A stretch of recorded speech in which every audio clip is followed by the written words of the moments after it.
Okay then. So let us discuss. Let us revise this. Let us continue the topic that we have left in the last class. So whenever light falls on the surface of an object, okay, so it just bounces back. Okay, and some of the light energy may be absorbed by this surface. Okay, so only part of it will be reflected back, we can say. Okay, so or bounces back, so that is known as reflection. Okay, so reflection means when light falls on an object, a part of it is bounces off the surface. So reflection factor is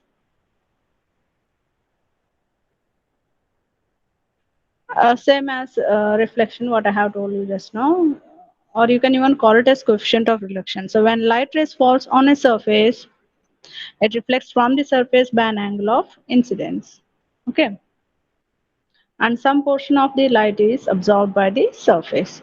So if this is our surface and this is the normal to the surface, this dotted line is normal to the surface, and this red line is the line of incidence on this surface, which is making an angle of incidence with respect to the normal, then this line is the reflected light, which is making an angle of reflection with respect to the normal. Okay, so reflection factor is defined as reflected light by incident light. Its value will be always less than 1. Okay, you can see an image here. Okay, so sun rays are falling on this tree. Sun ray and some of the sun rays are absorbed by this tree, and remaining are reflected to the human eye. Okay, next, beam factor. So beam factor is the ratio of lumens in the beam of a projector by lumens given out by the lamp.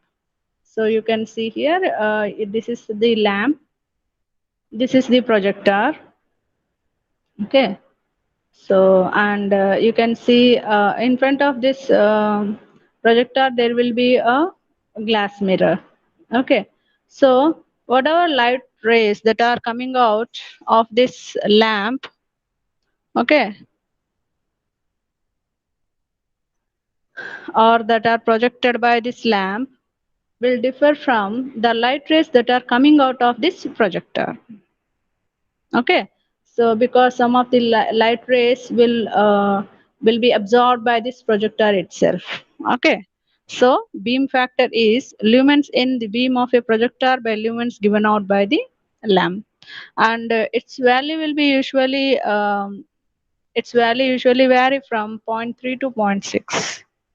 Okay, so this is about, these are some factors with relation to your illumination. Okay, some terms we have discussed with respect to illumination. So now,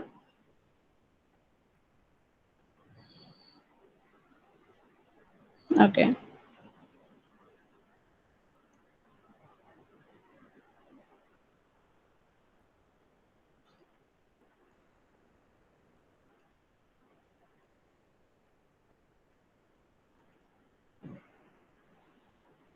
now let us see laws of illuminations.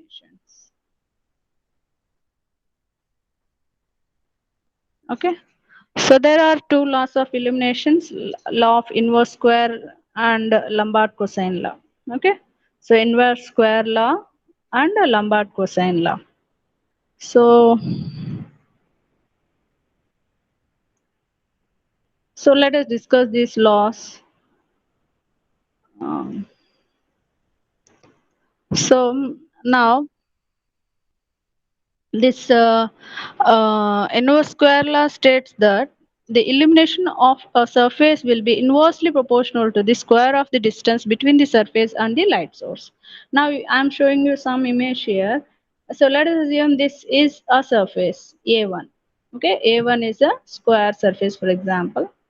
A2 is another surface, A3 is another surface. Okay, and this is our source of light. Okay, this point is the source of light. Okay, so this inverse square law is applicable only when the source is placed at a sufficiently larger distance with respect to the surface, assuming that the source is acting as a point. Okay, so source is a point. Okay, so sufficient distance must be there from the source with respect to the surface.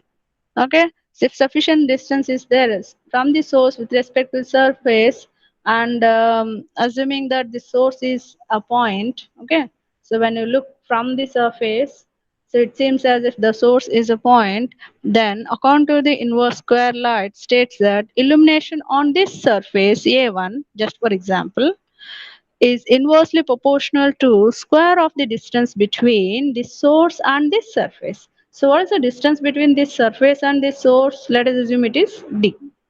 Okay, so illumination E will be inversely proportional to d square. Okay, E will be inversely proportional to the d square.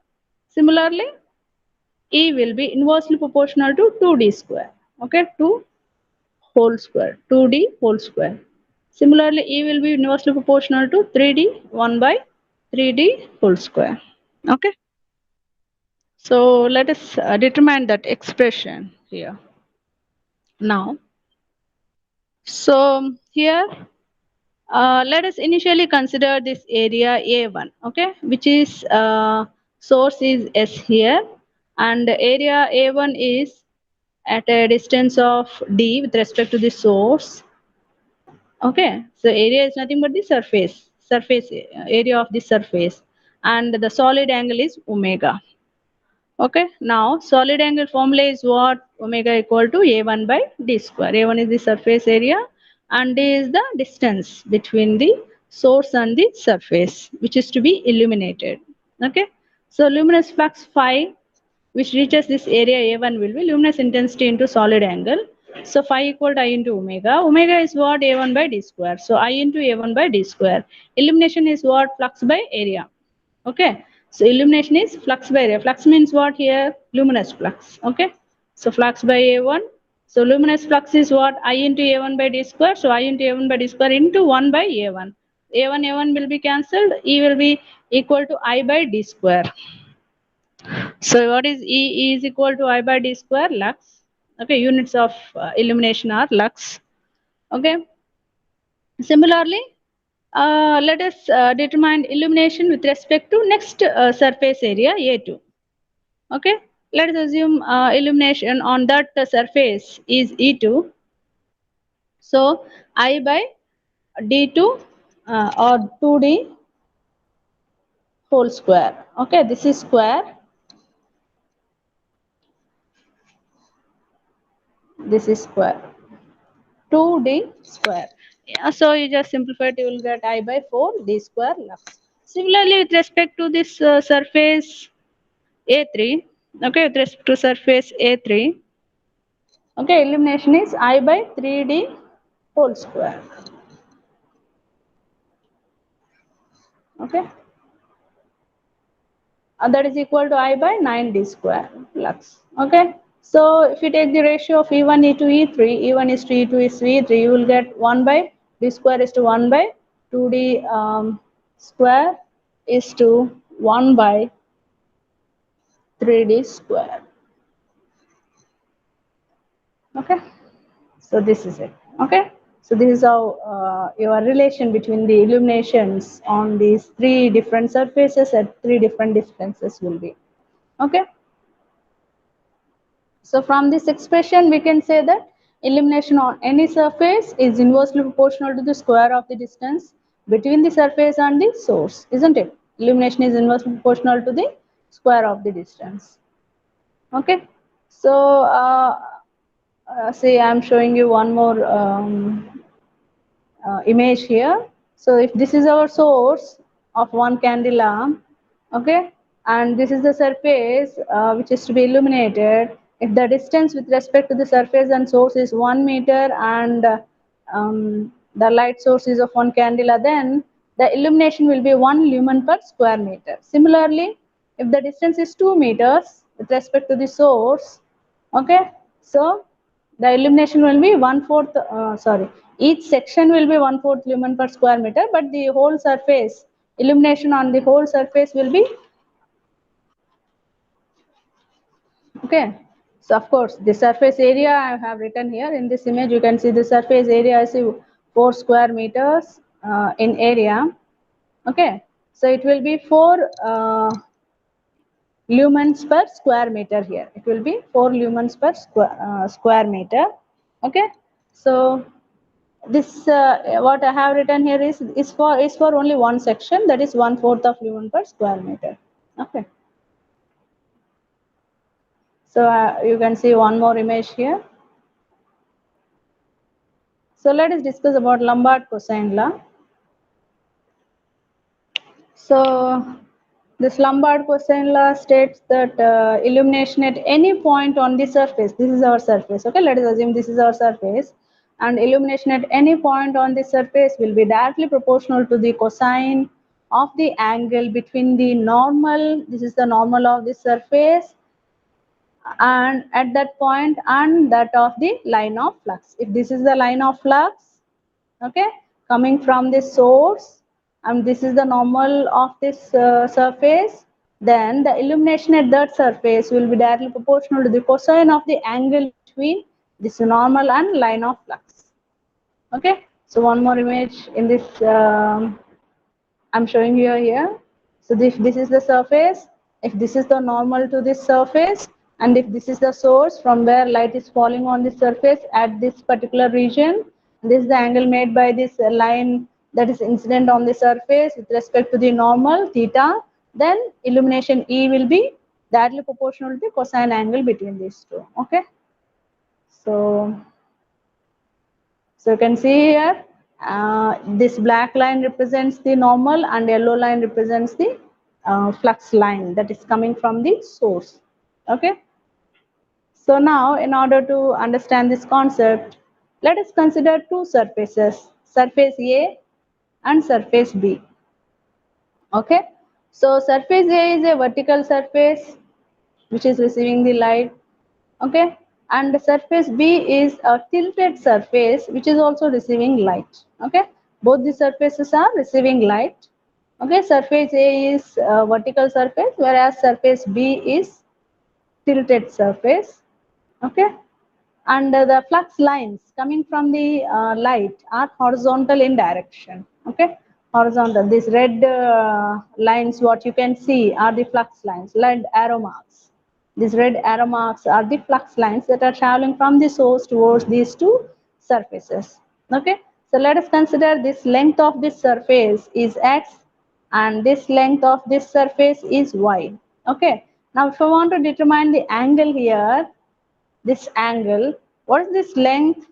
This length is nothing but this violet color line, just observe. What is this length? This length is nothing but this x value. Okay, this, so I can write here x. So what is cos theta? Base by hypotenuse. What is base? X by y. So cos theta, this theta angle, okay, angle theta made by the surface B, the direction of light is cos theta is equal, theta is the angle made by the surface B with respect to the direction of light. Okay, so if I want to determine cos theta, that will be equal to x by y. Okay, so cos theta is equal to x by y.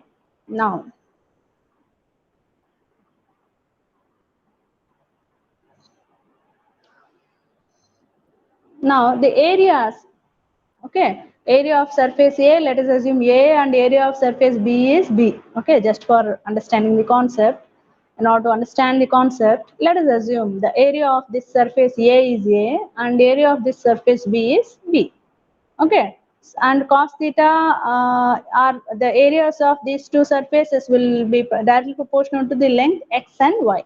Okay, means this area A will be proportional to x and area B will be proportional to y. So you can replace this x and y by A and B. So cos theta is equal to A by B. Okay, so what is B here? B equal to A by cos theta. Okay, and what about the illumination on surface A? Okay, illumination formula is what? Luminous flux by area. So illumination on surface A is flux, let us assume it is F. Here in this image you can see I have written F. Instead of that you can write phi, and in this formula you can write phi here. I have not written phi, I have assumed it as F. Okay, so notations are our wish. You can just write the correct name and give A, B, C, D, E, F, G, H, whatever notation you want. So here instead of writing phi, I have written F here. So illumination EA is equal to flux by area. Area of area A is A. Okay. So EA is equal to F by A. Similarly, EB is equal to F by B. Okay. So EB is equal to F by B. What is B? A by cos theta. So substitute A by cos theta here. So F by A by cos theta. You can write it F by A into cos theta. Okay. You can rewrite this expression as F by A into cos theta. Okay. So what is F? F is the luminous flux. So it is equal to luminous intensity into the solid angle. So luminous intensity is I and omega is solid angle. So I into omega by A cos theta. Okay, EB is equal to I into omega by A cos theta. Now, what is omega? Omega is the solid angle. Okay, solid angle formula is what? Area by radius square. So, what is area? Let us assume capital A, and radius, let us assume it is D. Okay, D square. Okay, so A by D square is omega. Substitute omega in this above formula, you will get I into A by A into D square into cos theta. Cancel A, you will get I by D square into cos theta. So, what is EB now? EB is equal to I by D square into cos theta. Okay, so I have in general I have written here, this is with respect to this surface B. Okay, EB. So in general, E is equal to I by D square cos theta I have written. Okay, so this cos theta will vary as the direction of angle incidenting on the surface is varying. You can observe in this image, when the direct light is directly falling on the surface, okay, it is coinciding with the normal, isn't it? So the angle made by this light ray or flux ray with respect to the normal is 0. Theta is 0. Okay. So angle made by this light ray, this dark arrow mark you just observe, dark blue arrow marks you just observe. This dark arrow mark is this. You just observe. This is the direction of light ray falling on this surface. Okay, and this straight line from above this surface perpendicular to the surface is the normal to the surface. Okay, so the angle made by the flux line with respect to the normal to the surface is, this is 30 degree. Okay, just for example. Okay, now this is the, if this is the direction of this light ray, okay, and the angle made by this light ray with respect to the normal to the surface is 60, and this is the direction of light ray on the surface, then this is the normal, then the angle made by this light ray with respect to the normal is 85 degrees, and you can see here. Okay, see, so here yellow is the light ray and black arrow mark is the normal to the surface. So light ray and normal both are coinciding with each other. They are overlapping each other. That means the angle between those two, light ray and the normal is 0. Okay. So it will be cos theta, means cos theta will be equal to cos 0. Okay. So this is, if this is the direction of light ray incidenting on the surface, and this black line is the normal. So this is the angle between these two. So see here, this is the light ray, this is the normal, this is the angle. Okay, this is the light ray, this is the normal, this is the angle. This is the light ray and this is the normal. This is the angle made by this light ray with respect to the normal on the surface. Okay, so in general I have written EB is with respect to the image that I have shown you, and in general you can write E equal to I by D square cos theta. Okay, so how this theta will vary? It depends on the direction in which the light ray falls on the surface. Okay, and the angle made by this light ray with respect to the normal to the surface. So normal will be always perpendicular to the surface on which the light ray is falling. Okay, now let us assume the height of the normal is h, okay, and the length of this light ray that is incidentting on the surface is d, and the angle between this normal and this light ray is theta. Okay, so what about cos theta? Cos theta will be equal to h by d. Okay, cos theta will be equal to h by d. So what about d? D is equal to h by cos theta. Okay, d is equal to h by cos theta. So you can substitute it in the above expression, illumination, general expression for illumination. So if you substitute it, you will get I by h by cos theta whole square into cos theta. You will get E is equal to I by h square into cos theta cube. Okay, so we have discussed two laws here, and we have seen the relation between the illumination with respect to the other terms here. Okay, so based on the discussion, what we have till now discussed, depending on that, we can say that inverse square law is only applicable for surfaces if the surface is normal to the line of the flux. Okay, if the surface is normal to the line of the flux, then only inverse square law is applicable. Whereas this cosine law is applicable for the surfaces if the surface is inclined by an angle of theta to the line of flux. Okay, cosine law will be applicable only when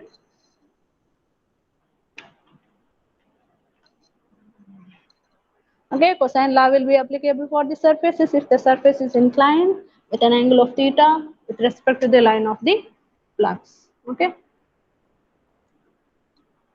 Now let us discuss sources of illumination, types of sources of illumination. So you can broadly classify the sources of light, that is electricity, artificial of course. Okay. So natural source of light is only one, that is sun. But artificial, broadly you can classify them into four types. One is electric arc lamp. Okay, so the ionization of the air present between two electrodes. You can see two electrodes here. Okay, so when the air between these two electrodes is ionized, okay, then arc is produced. Okay, arc is produced. Okay, and this arc will provide intense light. Okay, next incandescent lamp. Okay, so incandescent lamp will be consisting of a filament which is made up of tungsten material.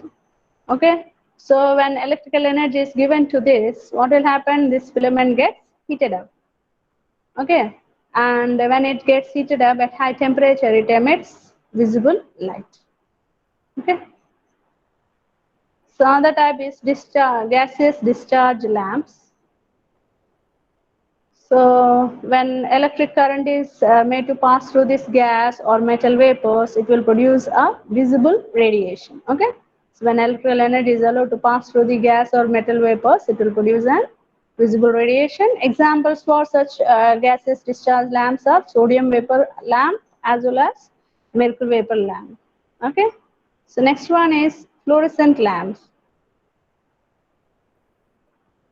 So I think you might be already knowing whenever phosphorus powder is exposed to ultraviolet rays, it will absorb the energy and it will emit visible radiation. Okay. So this principle is employed in this fluorescent lamps. Okay. Now let us get into this subject. So let us discuss about discharge lamps. So you can see an image of a discharge lamp. I am showing you the same image which I have already shown you in the previous slide. So we already know about the gases. Gases are poor conductors at atmospheric and high pressures. Okay. So in discharge lamps, when suitable voltage is applied, okay, and ignition voltage across the two electrodes. This is an electrode. This is an electrode, and okay. So this is cathode and this is anode. Two electrodes are there. So when ignition voltage is applied across these two electrodes, this will result into discharge through this gas which is filled in this tube. Okay. So once ionization has commenced in this gas, it has tendency to increase continuously, accompanied by a fall in the circuit resistance. Okay. So in order to limit the current to safe value, choke or blast is connected to this discharge lamp. So choke will perform two operations. It will provide the ignition voltage and it will limit the current. Okay. And the color of this light that is emitted by this discharge lamp will depend upon the nature of the gas or vapor that is used. And the production of light by these lamps will is based on excitation and ionization in the gas or vapor. Now, let us discuss types of discharge lamps. So you can categorize these discharge lamps into two types. Okay. So first categorization is based on the color of the light emitted by the lamp. Okay. So depending on discharge taking place through the gas or vapor, the color of the light will vary. Okay. So examples for such discharge lamps are neon gas, sodium vapor, and mercury vapor lamp. So another type is phosphorus. If the discharge lamp is coated with a phosphorus material inside in the inner surface, then also color of the light will vary. Examples for such lamp is fluorescent mercury vapor lamp. Okay. So let us discuss sodium vapor lamp.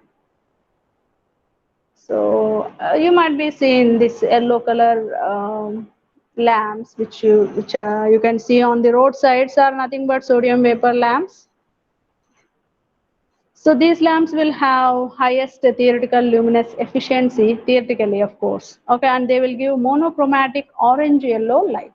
Okay, they always give monochromatic orange yellow light, because of which the images that you can see will look gray in color. Okay. So that's why these are mainly used for street lights and highways. Okay. Sodium vapor lamps can be either low pressure sodium vapor lamp or high pressure sodium vapor lamp. Okay. So you can see two images here. So you can see cars parked on the roadside. Okay. And during the daytime. So you can clearly see the color of these cars. So during night time, the same cars. Okay. So on which the light is falling from the sodium vapor lamp. So you can't easily identify the color of these lamps, okay, during the night time because of the sodium vapor lamp.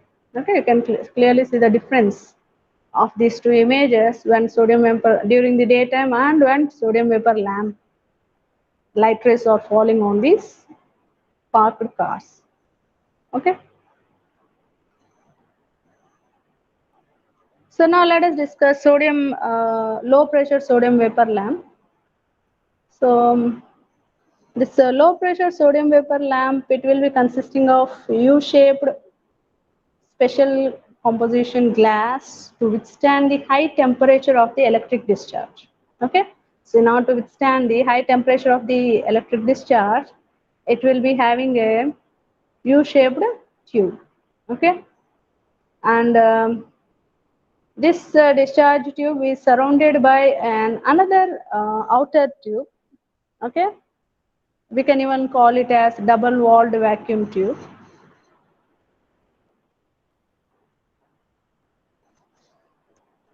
And this discharge tube, it will be consisting of small amount of metal, sodium, neon gas, and two sets of electrodes. Okay, this tube is consisting of small amount of metallic sodium, okay, neon gas, and two sets of electrodes.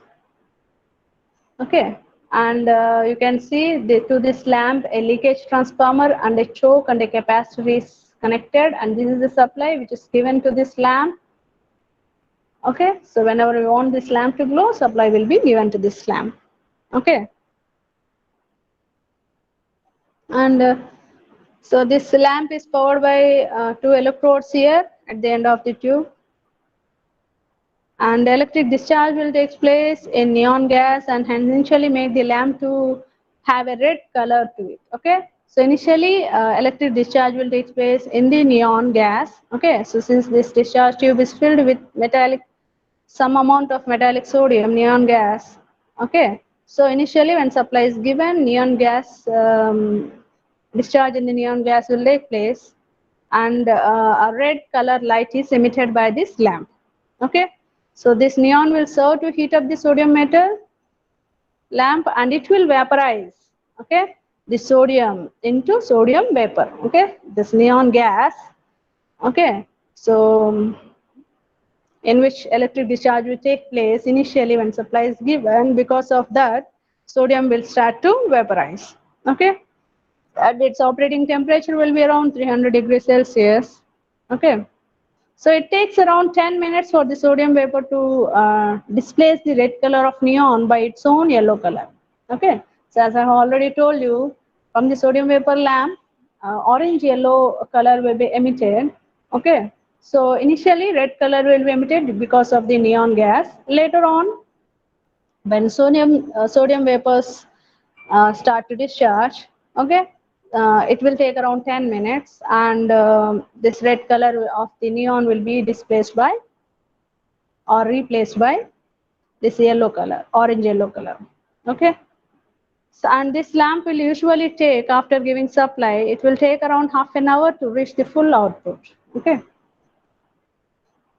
And this discharge tube is usually operated horizontally, okay. If you see here, the position of this lamp, if you observe, it is usually operated horizontally in order to keep sodium well spread along the tube, okay. So we want to spread the sodium throughout the tube, that's why it is usually kept horizontally. And if it is a very small lamp, you can of course you can place it vertically, but if it is a large lamp, it is better to place it horizontally so that sodium will fully spread within the discharge tube. So care should be taken while using such lamps, because if it is broken, then sodium will come out in contact with the moisture and fire will result, okay. So now to avoid fire hazards, okay, if the discharge tube breaks, if you want to replace it, okay, then you must be very, very careful, because when sodium comes in contact with the moisture, then fire will take place, okay. And sodium vapor will not immediately return to its solid state. Once it is vaporized, immediately it won't return into solid state, and it will uh,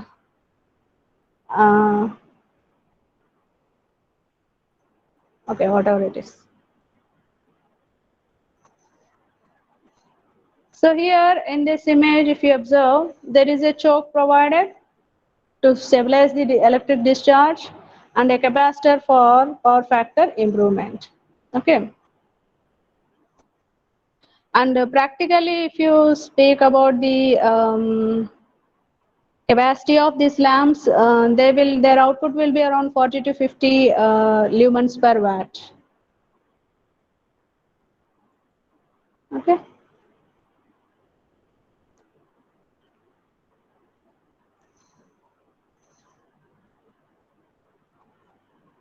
Okay, next is high pressure sodium vapor lamp.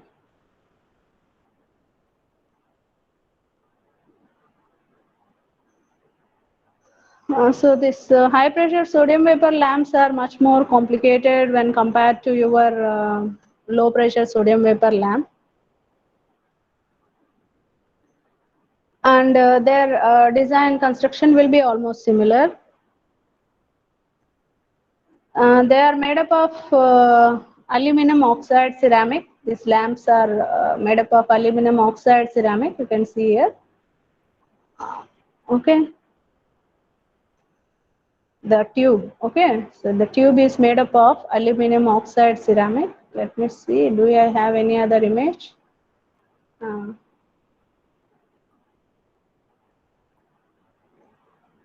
okay, this is the tube, okay. This is the discharge tube made up of aluminum oxide ceramic, and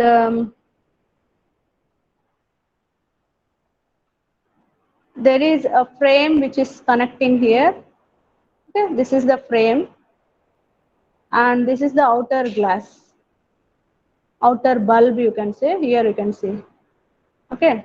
Okay. Okay, this is the outer tube, and these are the electrodes here, okay. These are the electrodes. Hope Yeah, you can see a tungsten electrode. This is our tungsten electrode. This is also a tungsten electrode. This is a guitar, and this is the frame. This metal rod type thing is the frame.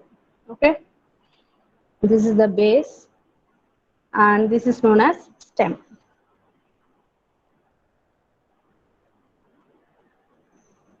Okay.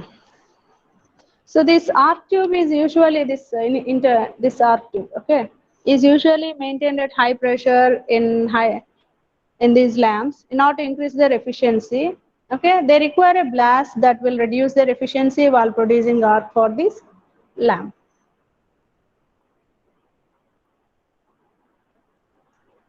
So most of these high pressure sodium vapor lamps will contain an igniter, okay, that causes a pulse start at the arc through the xenon gas inside the lamp. Okay, there will be a xenon gas.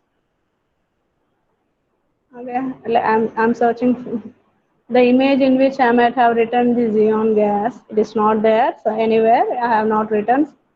Okay, so there will be a xenon gas inside the lamp. So as soon as supply is given, this xenon gas will be ignited, and this xenon gas will then begin emitting light in sky blue color. Okay, and this gas will heat up the mercury until the mercury becomes vapor, and it starts to emit its own blue light color. Okay, so initially due to xenon gas, a sky blue color is emitted, and this xenon gas will heat up the mercury inside this discharge tube. When the mercury starts to heating up, and when it starts to vaporize, it will emit the blue color. Okay, and this in turn will heat up the sodium, and it will cause sodium to vaporize and emit its own yellow color. Okay, so initially due to xenon gas, sky blue color is emitted. Later on, because of the heat produced by this gas, mercury is vaporized. When mercury is vaporized, it will emit blue color, and this mercury, the heat produced by these mercury vapors will heat up the sodium, and hence sodium vapors will emit orange yellow color actually. Okay, so instead of using only pure sodium here, we can use some other materials mixed with the sodium in this discharge tube. Okay, so what happens when you mix some other materials in the sodium is that if there is only sodium, it will emit yellow color. So when other materials are mixed with the sodium, then it will emit white color. So if you want white color, we can mix some other materials with the sodium to emit white color. Okay, so if you want to balance the color, then that can be achieved by the use of mercury and xenon, which starts the lamp. Okay. So there is an advantage of this high pressure sodium vapor lamp and compared to this low pressure sodium vapor lamp. The advantage is that they will avoid the poor color rendering index of your low pressure sodium vapor lamp.